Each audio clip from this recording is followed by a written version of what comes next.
Келесі сұраққа жауап. Келесі сұраққа жауап. Шын сырттан істейтін адамдарды сәулетшілер деп атаймыз. Және сол өнерді қандай өнер деп атаймыз? Сәулет өнері. Нешінші номер? 6.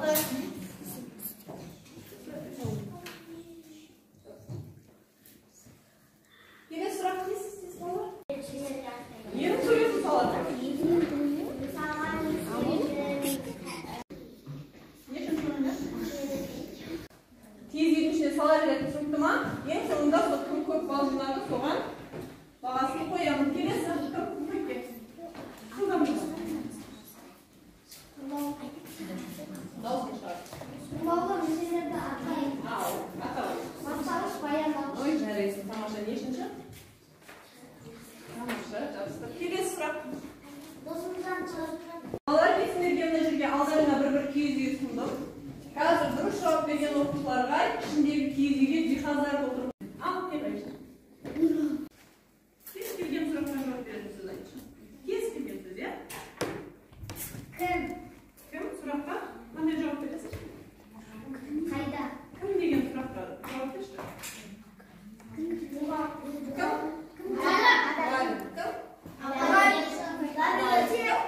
Дәрігер. Бір сұрақ. Кім? Неге мұхит қайдан? Айзер шығады. Бір адам шыға бермейміз.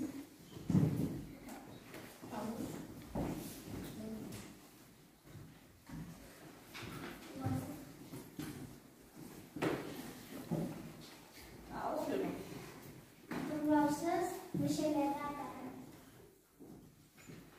Бана тұрлаусыз мүше. Тұрлаулы мүшелерді атайықшы үшірді. Баяндауыш. Бастауыш пен бастауыш, яғни тұрлаулы мүшелердің бірі. Бізде бүгін жаңа сабағымыз не? Дәптерімізді ашамызда бүгінгі күнді жазып. Бастауыш деп тақырып қоямыз.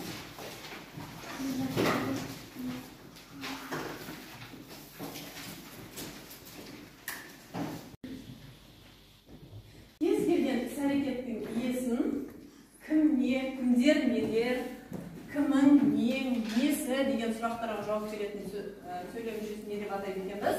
Бастауыш деп атайды екенбіз. Кез келген мысалы сұрақ қоямын. Арман кім? Кім дегенге жауап айт. Олар мұғалім. Мұғалім. Не?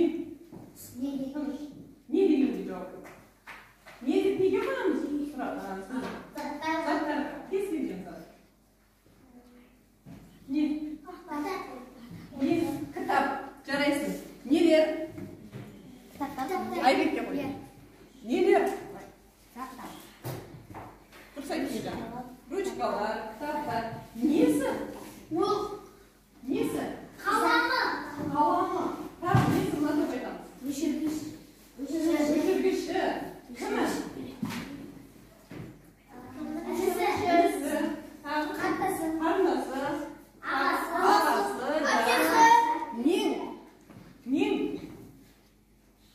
Нең бар сенде, мысалы, алдында қандай заттар бар? Кітабың.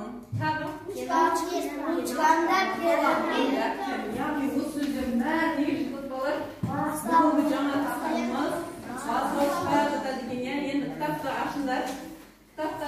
Мұнда 5-ші жақтыққа келдік, иә, біз 4-ші жақтықты үйде орта шүйген болатынбыз. 5-ші жақтықта тақтада көріп тұрғандарды ненің суретті киіз үйді үй жайлы кішкене түсініп өтеміз. Тыңдаймыз. Киіз үй тарихымыздағы ең алғашқы сәулетті құрылыс. Қазір сәулетті нәрселерге сендер жаңа айтып жатсыңдар ғой, үлкен дәуір сарайлар деп, иә. Ал ерте заманда сәулетті құрылысқа не жатқан? Киіз үй жатқан екен.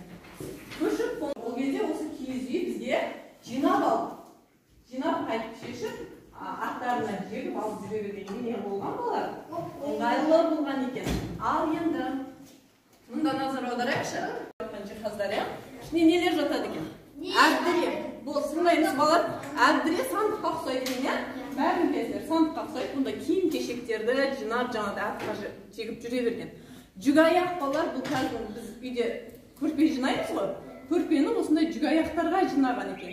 Яғни бұл мықты ағаштан жасалады екен, қайыңнан, теректен. Мынау адалбақан қазір бізде не деп атайсыңдар? Адалбақан. Бізде қазір не дейміз? Вешалка деп айтасыңдар, орысша. Ал бұл жерде адалбақан. Бұны жас ағаштардан жасаған екен. Енді өсіп келе жатқан ағаш бар ғой. Соны қырқып алады екен да, әбден күнге кептіреді екен, иіліп кеуіп қалады ғой. Сол кепкенін не істейді екен? Адалбақанға іледі екен, күтеді екен да, соны қойып қояды екен. Сөйтіп адамдар соған естіген киімдерін іліп қойған екен. Ағаш төсек, бұл кәдімгі бізде қазір не дейміз? Диван дейміз, иә. Көрдіңдер ме, ағаш төсекті де әдемілеп оюлап, керемет қылып жасаған, иә, барлығын, иә. Ол кезде де сәулет өнері болған ба екен? Болған. Текеметті бәрін білетін шығарсыңдар? Не ол? Қазір бізде кілем, иә? Ал бұрында киіз деген нәрсені қазіргілер көргендерің бар ма? Неден жасайды оны? Жүннен дұрыс. Айта, отырып айта. Ол жиналып кетіп, оның салмағы 300-400 кило болған соң, ол ағын көтере алады. Жиналып алуға береді. Болғандықтан сол киіз үйді пайдаланған екен, керемет. Киіз үйдің негізгі бөлшектеріне не жатады? Мен оны атаған жоқпын, сендер білесіңдер ма? Киіз үй қандай басқа оқушы айтсыншы. Байрам жоқ болса, Дәрменбек айт. Өзің білетін айта. Әтеге айтамадым. Мына жерде бағана мәтіннің ішінде бар. Кереге уық шаңырақ. Тамаша. Кереге уық шаңырақ.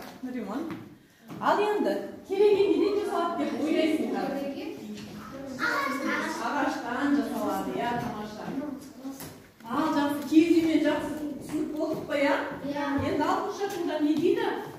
Фильмдерді көшіріп жатыр. Ал жақсы. Алтыншы жолда дейміз. Әдемі.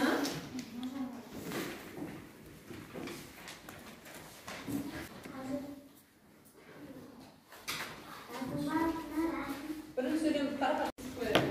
Жазып бастаушыларына ұстамыз. Бірінші сөйлем бар.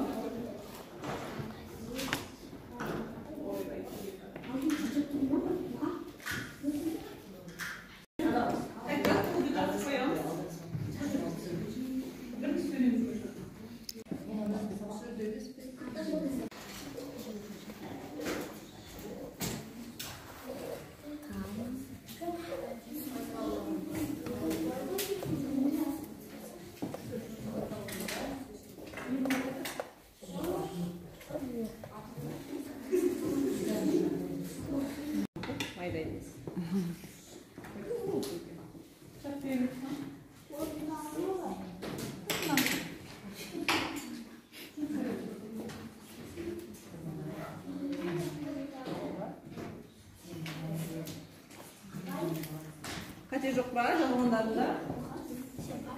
Қалмай жазамыз, әңгіме етсеңіз. Екі бергі қойып қоямыз қазір.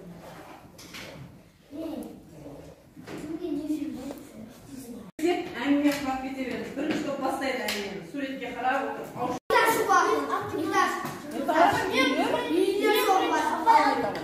Құрылысшылар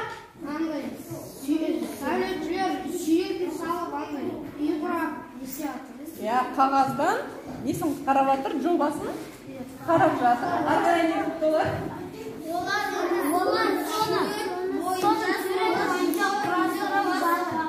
Сурет бойынша үйлердің құрастыруға тырысып жатыр. Кім жасайды негізі үйді, кім жасайды?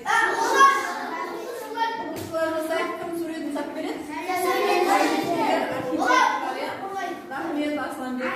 Так, үшінші топқа сұрақ. Так, не отырмыз? Жұмысшылар не жасап жатыр бұл жақта? Жұмысшылар жұмыс жасап жатыр. Бірі не істеп жатыр? Бірі сурет салып жатыр. Құм төкіп жатыр. Бірі?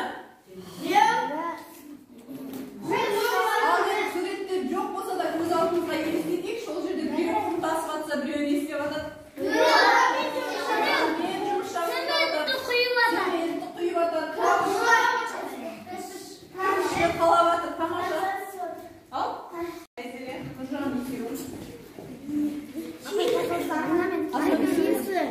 Аяу жазсын сен. Ayıp durasın, birini жазып тұрмақ ма?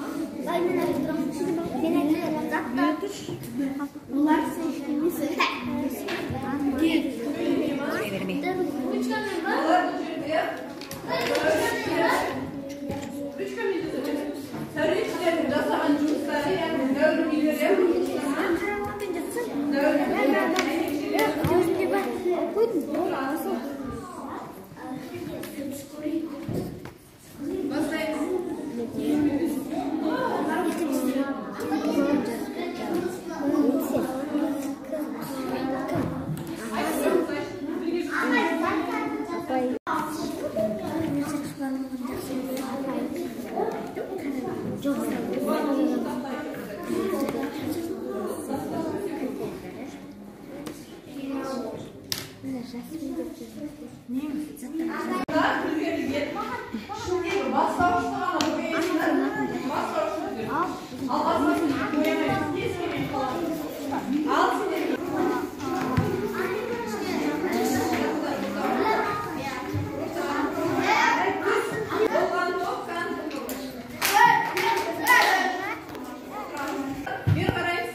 Менің сурет берген, яғни записінде. Книжі, кітаптар, шырша, құрылышы, мұғалім, ұялы телефон, шарма,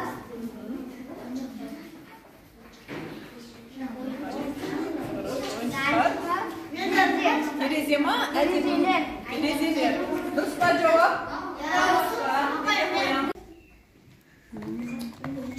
Ortadı, mısırı, sipadı. Apa?